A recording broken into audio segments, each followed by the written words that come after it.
मैं उत्तराखंड नैनीताल का रहने वाला हूँ। ऑलरेडी मैं बिज़नेस कर रहा हूँ, मतलब सेल्फ एम्प्लॉयमेंट है मेरा हार्डवेयर का। बट मेरे मतलब मैंने सोचा था एक बिज़नेस, वो बिज़नेस ये था कि बुरास का फूल होता है, वो होता है उत्तराखंड में 3 से 4 हज़ार की फीट की ऊंचाई पे मिलता है। वो जो फूल होता है, वो फूल ना हार्ट और बीपी के लिए काफ़ी बेनिफिशियरी होता है। बट उसके बारे में जो प्लेन्स एरिया है उसके बारे में ज़्यादा लोग जानते नहीं हैं। बहुत कम लोग जानते हैं, और जो जानते हैं वो उसे कंज्यूम भी कम ही करते हैं, मतलब उनको इतना अवेलेबल नहीं होता। तो मेरा प्लान ये है कि मैं उस जो जूस है ना, उस जूस को मतलब बना के उसे ऑनलाइन सेल करूं, प्लस जो डॉक्टर्स होते हैं डॉक्टर्स को रिकमेंड करूं, उनके पास जैसे जो मेडिसिन बिकती हैं लाइक वैसी उसको लेके जाऊं। क्योंकि अगर कोई डॉक्टर उसे किसी को वो करेगा, सजेस्ट करेगा, तो कोई भी इंसान इजीली उसमें विश्वास कर सकता है। जबकि मैं उसे प्रोडक्ट मतलब से एडवर्टाइज़ करूँगा तो वो उतना अच्छा एडवर्टाइज नहीं होगा। डॉक्टर करेगा तो काफ़ी अच्छे तरीके से होगा। तो मेरा प्लान ये था सर। अभी आप क्या बिजनेस कर रहे हो? हार्डवेयर का आपने बोला। हार्डवेयर का स्टोर है हमारा। किस तरह का हार्डवेयर? सर जो पाइप फिटिंग्स होती हैं। तो अभी उसका आपका स्टोर है? और सर मैं आपको एक चीज़ बताना चाहता हूँ। आपकी एक बहुत समय पुरानी वीडियो है, आपने कहा 10,000 से बिजनेस हो सकता है।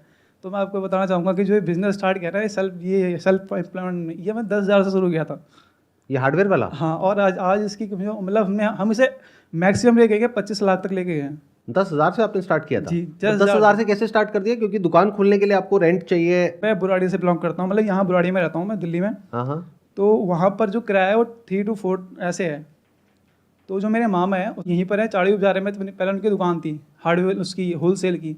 तो वहाँ से मैंने माल को उनसे बोरो किया, मतलब उधार पे लिया, और यहाँ अपनी दुकान पे रखा। बाकी मैं और मेरा भाई हम दोनों साथ मिले काम करते हैं अभी भी।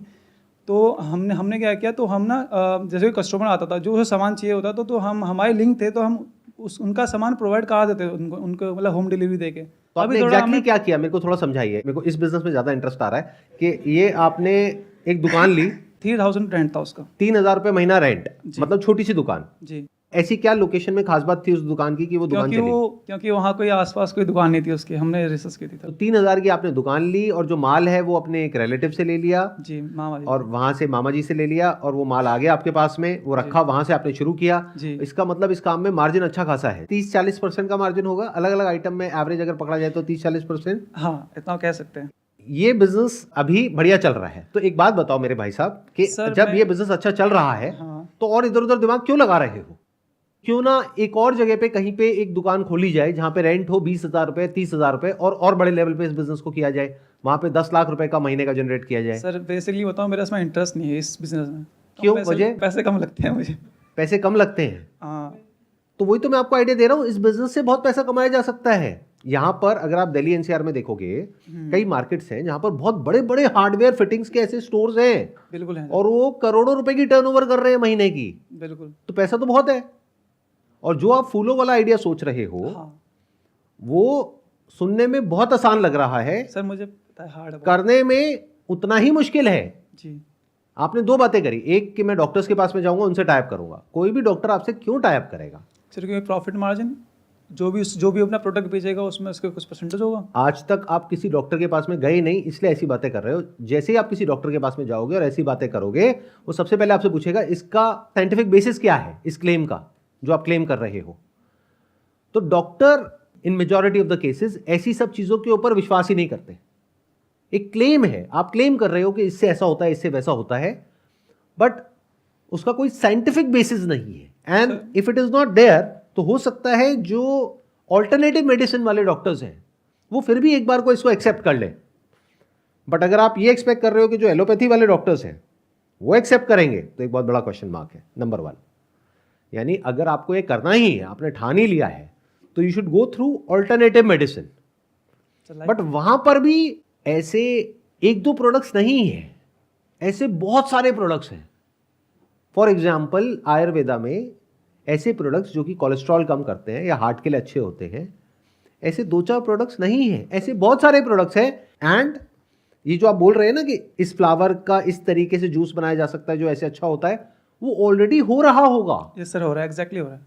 तो ऑलरेडी बहुत सारे ब्रांड्स हैं जो उसमें काम कर रहे हैं। सर लोकल ब्रांड्स है ना। दो तरीके से काम हो रहा होगा। एक वो जो कि लोकल वहां पे जो ब्रांड्स हैं वो बना रहे होंगे, उन्होंने वहीं छोटी मोटी शॉप ओपन कर ली होगी और वो बेच रहे होंगे बॉटल्स में करके, राइट। दूसरा क्या हो रहा होगा जो मैं बताता हूं आपको, क्योंकि इसकी मेडिसिनल वैल्यू है, अगर एक्चुअल में है तो। Yes sir. अगर नहीं है, सिर्फ कहानियां हैं, तो बात अलग है। अगर एक्चुअल में है तो बहुत सारी ऐसी फार्मा कंपनीज होंगी जो आयुर्वेदा में डील करती है, ऑल्टरनेटिव मेडिसिन में डील करती है, वो इसको ऑलरेडी क्रैक कर चुके होंगे। वो बात अलग है, आपको पता नहीं है। किसी आयुर्वेदिक मेडिसिन के स्टोर में जाओ, जाकर के बोलो कि मेरे को इस तरह का जूस चाहिए, अगर ये इफेक्टिव होगा तो बहुत सारे ब्रांड्स के जूसेस वहां पे आपको मिल जाएंगे। और अगर नहीं मिल रहे हैं, दैट मीन्स इसकी इफेक्टिवनेस पे एक बहुत बड़ा क्वेश्चन मार्क है। होता क्या है, देखना, ध्यान से समझना। मैं एक बहुत मजेदार इंसाइट आप लोगों को बताता हूं। जब हमारे माइंड में कोई आइडिया आता है ना, तो एक लिमिटेड नॉलेज हमारे पास में होती है, लिमिटेड इन्फॉर्मेशन होती है, लिमिटेड एक्सपीरियंस होता है। ऐसा तो नहीं है ना आपने पूरी दुनिया देख ली, सारी दुकानों पे चले गए, सारे आयुर्वेदिक मेडिसिन के भी स्टोर देख लिए और एलोपैथिक मेडिसिन के भी देख लिए, सब कुछ देख लिया। नहीं, आपने क्या किया, आप उत्तराखंड से हो तो आपने एक लिमिटेड दुनिया को देखा और उसके बेस पे कुछ अजम्पशंस ड्रॉ कर लिए कि अच्छा ऐसा होता है। The moment you go in the market तो आपको पता लगता है कि मैं अकेला नहीं हूं जो इस तरह से कुछ सोच रहा हूं। मेरे जैसे और बहुत सारे लोग हैं जो सोच करके ये कर चुके हैं और बहुत बड़े लेवल पे कर रहे हैं, यानी दे आर ऑलरेडी एस्टैब्लिश्ड। तो मुझे अब उनसे कॉम्पीट करना होगा और उनसे कॉम्पीट करने के लिए मुझे बहुत पैसा चाहिएगा, क्योंकि उनके पास में ऑलरेडी बहुत पैसा है। तो वहां पे एक बहुत बड़ा क्वेश्चन मार्क लगेगा। प्लस एक ऐसी इंडस्ट्री को आपको समझना पड़ेगा, क्रैक करना पड़ेगा जीरो से, जो सुनने में बड़ा अच्छा लग रहा है कि भाई फूलों का जूस निकाला और वो पिया और वो अच्छा है हेल्थ के लिए, यहां तक तो ठीक है। But the moment you package it तो उसकी एक एक्सपायरी डेट आ जाती है, उसमें बहुत सारे रूल्स एंड रेगुलेशंस आ जाते हैं। उसके अंदर आपको प्रिजर्वेटिव भी ऐड करना होगा, अगर लंबे टाइम के लिए उसको प्रिजर्व करना है। शेल्फ लाइफ अच्छी होनी चाहिए, उसकी मार्केटिंग भी चाहिए, पैकेजिंग भी चाहिए, मतलब बहुत कुछ चाहिए। प्रोडक्शन से लेकर के मार्केटिंग तक बहुत कुछ चाहिए, तब जाकर के शायद ये बिजनेस क्रैक होगा। And you are talking about entering into a space, इसको बेवरेज इंडस्ट्री बोलते हैं। हाँ। इसके दो तरीके हैं, एक है आप कंज्यूमर स्पेस में एंटर कर जाओ एज अ बेवरेज, उसको क्रैक करना is next to impossible with limited funding, which I am assuming कि आपके पास में लिमिटेड फंडिंग है, क्योंकि आपने बहुत छोटे लेवल से शुरुआत करी। तो आपके पास में ऐसा नहीं है कि 2-4 करोड़ रुपए पड़ा है कि डूब भी जाए तो फर्क नहीं पड़ता। मैं ठीक कह रहा हूं कि अगर आप इस बिजनेस को करोगे भी तो कितने पैसे से करोगे, 2 लाख 5 लाख, उससे कुछ नहीं होने वाला as far as consumer space is concerned. अब दूसरा स्पेस आता है मेडिसिन स्पेस। उसमें भी कहां जाना पड़ेगा, alternative medicine, not allopathic medicine. अब अगर आप ऑल्टरनेटिव मेडिसिन में जाते हो और वहां पर एक ब्रांड बनाने के बारे में सोच रहे हो, again it is very difficult to crack. और अगर ये इफेक्टिव होगा तो इसके बहुत सारे ब्रांड्स ऑलरेडी होंगे, अगर नहीं है तो there is a big question mark on that. बहुत बार क्या होता है, हमारे माइंड में एक आइडिया घूम रहा होता है और हमें ये लगता है कि हम पहले इंसान है दुनिया में जो ऐसा कुछ सोच रहा है। सर इससे मिलता जुलता जुलता ही मेरे उसमें मतलब वो था, मतलब कि प्लान था। वो प्लान ये था कि जो ये कह रहे हैं कि होटल्स कह रहे हैं ना, तो वही चीज़ हम ना ट्रैवलिंग के साथ कर सकते हैं। लाइक होटल है तो उनके साथ उनके जो मतलब जो वहाँ घूमते हैं, कोई जाएगा तो वो ऑब्वियसली बात है घूमेगा भी। तो नैनीताल के 30 किलोमीटर के दायरे में 8 पॉइंट आते हैं, नकुचताल भीमताल ऐसे करके 8 पॉइंट आते हैं। तो उसके वहाँ वो काफ़ी हैवी चार्जेस लेते हैं, तो उसी चार्जेस को हम कम करके अफोर्डेबल कर सकते हैं। वो भी मतलब प्लान थे मेरे, लेकिन वो मुझे इतना प्रैक्टिकल नहीं लगा तो मैंने उसे स्किप कर दिया, फिर मैं इस पर आ गया। एक बात कहूं, बुरा तो नहीं मानोगे? जी सर। बोलूं या नहीं बोलूं? जब बोलिए बिल्कुल सर। क्या होता है कि जब हम कोई काम करते हैं और उसमें हमें सक्सेस मिल जाती है, उसके बाद में हम ओवर कॉन्फिडेंट हो जाते हैं। हमें ऐसा लगने लग जाता है कि मैं तो कुछ भी कर सकता हूँ, क्योंकि मैंने 3,000 रुपये से एक बिजनेस शुरू किया, वो यहाँ पहुँच गया, तो अब मैं कुछ भी करूँगा वहाँ पे सक्सेस मिल जाएगी। ऐसा नहीं होता है। बिल्कुल नहीं। इसको आप चांस कहो या डेस्टिनी कहो कि आपने पहला बिजनेस किया और उस पहले बिजनेस में ही इतनी बड़ी सक्सेस आपको ऑलरेडी मिल चुकी है, तो उसकी वजह से क्या गड़बड़ हो रही है, you are getting over confident. आपको ये लग रहा है कि अब मैं कुछ भी कर सकता हूँ किसी भी बिजनेस में, जबकि ऐसा होता नहीं है। नहीं, एक मिनट ध्यान से सुन लो, ध्यान से समझ लो। जो भी आप आइडियाज बोल रहे हो एक एक करके, ऐसे आई एम श्योर अभी आपने 2 आइडियाज बोले हैं, एक आप ट्रैवल से रिलेटेड बोल रहे हो, एक आप ये फ्लावर वाला बोल रहे हो, ऐसे और भी बहुत सारे आइडियाज आपके माइंड में घूम रहे होंगे। वो आते हैं सर। आते हैं ना?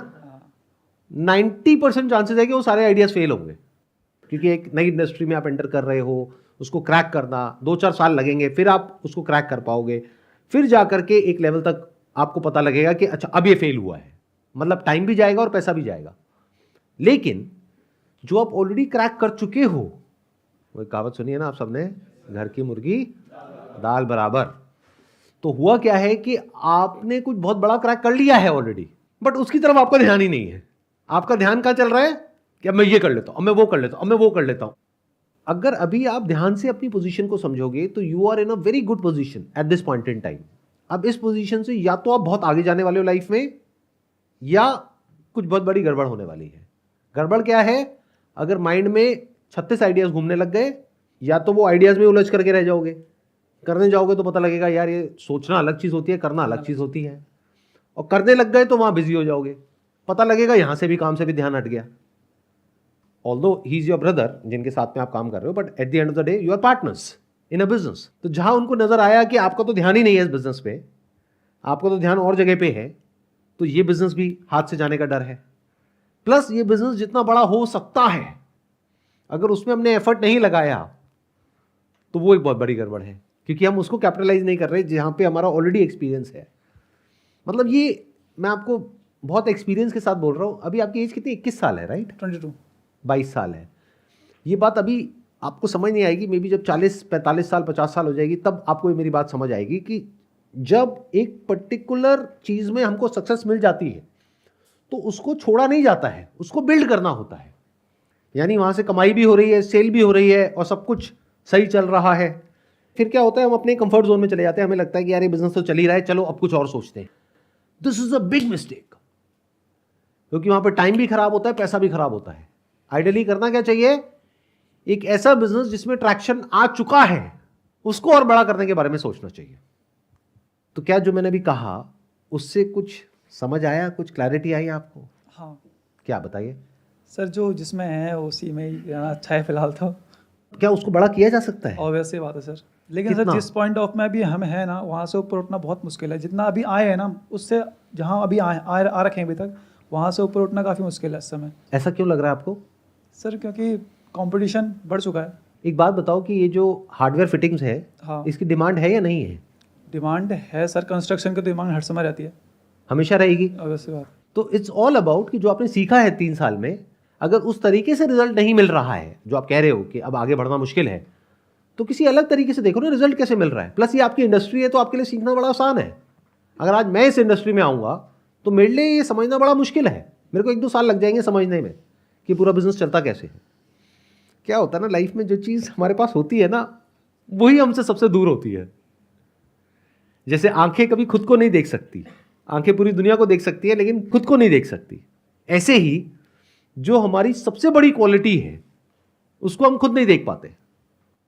इस बिजनेस में मैं पर्सनली ऐसे बहुत सारे लोगों को जानता हूं जो बहुत बड़े लेवल पे बिजनेस कर रहे हैं, और आप भी जानते होंगे, आई एम श्योर। बट गड़बड़ क्या हो रही है, आप ये नहीं जानते कि और आइडियाज के बारे में जिसके बारे में आप सोच रहे हो, वहां पर इससे बहुत ज्यादा कंपटीशन है। जिस फील्ड में आप ऑलरेडी हो उसको क्रैक करना नेक्स्ट टू इम्पॉसिबल है, और इसको बढ़ाना बहुत आसान है।